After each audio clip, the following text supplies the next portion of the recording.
Lucknow airport पर अखिलेश यादव को रोके जाने के मामले पर सियासत तेज हो गई है। अखिलेश यादव ने प्रेस कॉन्फ्रेंस करके योगी हुकूमत पर हमला किया।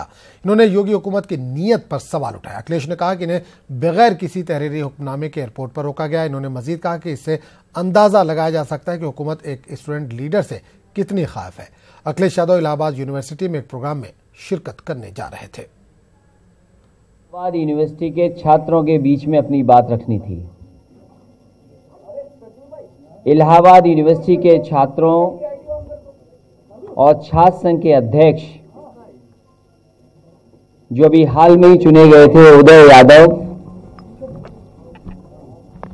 उनके कार्यक्रम में मुझे शामिल होना था। मुझे लगा कि पता नहीं क्यों आए हैं ये, और जब मैं एयरपोर्ट निकला हूं, हालांकि एयरपोर्ट की परिसर में वो जा नहीं सकते।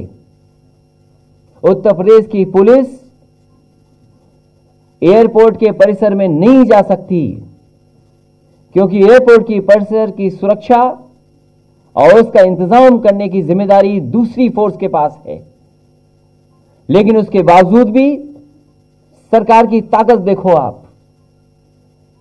वो जाकर के अधिकारी, जब मैं हवाई जहाज में चढ़ने जा रहा था उस समय उन्होंने रोक लिया। और केवल छात्रों के यहां नहीं जा रहा था मैं, अखाड़ा परिषद के अध्यक्ष आदरणीय नरेंद्र गिरि जी, उन्होंने भी अपने यहां भोजन रखा था।